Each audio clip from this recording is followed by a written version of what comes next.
Hello दोस्तों, नमस्कार। कैसे हैं आप लोग। दोस्तों, आज जो हम आप लोगों के बीच कहानी लेकर आए हैं, हर वक्त सॉरी क्यों। कॉलेज में पढ़ने वाले अनिल और अरुणिता एक दूसरे से बेहद प्यार करते थे।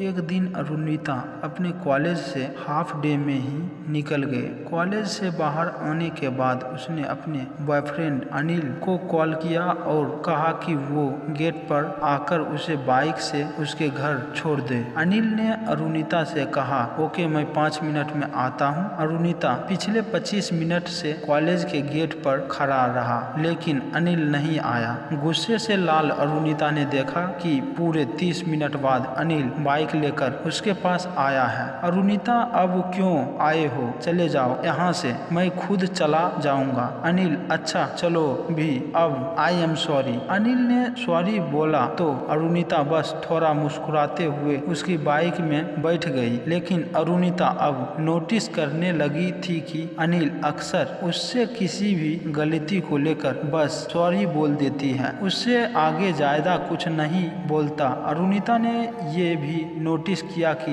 अनिल ऐसा किसी भी एक्सप्लेनेशन से बचने के लिए करता है, उसके किसी भी गलती के लिए उसे ज्यादा एक्सप्लेन ना करना पड़े, इसीलिए अनिल फट से सॉरी बोल देता है। जबकि पहले अनिल ऐसा नहीं करता था। अनिल और अरुणिता के रिश्ते के बीच ऐसा बहुत दिन तक चला। अब तो अरुणिता भी अनिल के इन सॉरी से वो आ चुकी थी। वो सोचती थी कि आई एम सॉरी बोल देने से सब कुछ ठीक नहीं हो जाता है, लेकिन अनिल शायद ये बात समझने के लिए तैयार नहीं था। अरुणिता ने काफी कोशिश की अनिल को समझाने की, लेकिन वो नहीं समझा। आखिरकार अरुणिता ने फैसला कर लिया कि वो इस रिलेशन को खत्म कर देगी, क्योंकि वो अरुणिता मानना था कि एक लव रिलेशनशिप सिर्फ सॉरी से नहीं चलती। अरुणिता ने अनिल को फोन उठाना ही बंद कर दिया। इसी बात को 2 महीने बीत चुके थे, लेकिन अरुणिता अनिल से इतना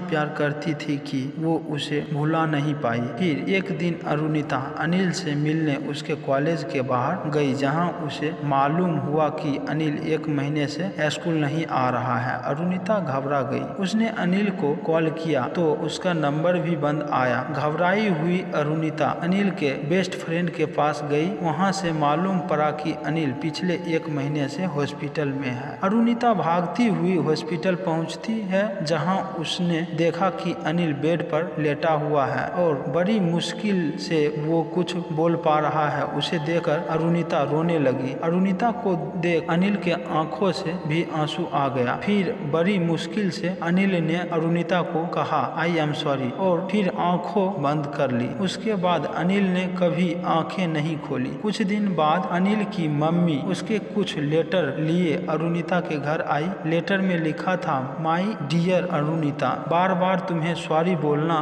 मुझे भी अच्छा नहीं लगता। जब तुमने कॉलेज के बाहर मेरा 30 मिनट तक इंतजार किया था, उसी दिन मैं जानबूझकर लेट नहीं आया था, बल्कि उसी दिन पहली बार मेरे सीने में दर्द हुआ था, जिसकी वजह से मैं बेहोश हो गया, और जैसे ही मुझे होश आया मैं तुम्हारे पास पहुंचा। उसी दिन मैंने तुम्हें इसीलिए कुछ नहीं बताया क्योंकि मुझे पता था तुम टेंशन में आ जाओगी। उसके बाद भी जब भी मैंने तुम्हें सॉरी बोला, उसके पीछे भी वजह थी। मेरे दिल में खेद था और इसका पता मुझे कुछ समय पहले ही लगा था। मैं भी तुम्हें बहुत प्यार करता हूँ और करता रहूंगा। काश भगवान मुझे थोड़ी और जिंदगी दे पाता ताकि मैं तुम्हारे साथ कुछ और वक्त बिता सकता। खैर, मेरे सॉरी बोलने की वजह से अगर मैं तुम्हें दुख पहुँचाया तो मुझे माफ कर देना। लेटर पढ़कर अरुणिता के आंसू थमने का नाम ही नहीं ले रहा था। दोस्तों, इस कहानी से हमें ये सीख मिलती है कि हमें हमेशा अपने करीबी और प्यार करने वाले को समझने और समझाने के लिए वक्त देनी चाहिए। अगर आपको दोस्त या प्रेमी आपको सामने खुलकर कुछ नहीं बोल पा रहा है तो आपको उन्हें समझने की कोशिश करनी चाहिए, वरना कहीं देर ना हो जाए और आई एम सॉरी बोलने का भी मौका ना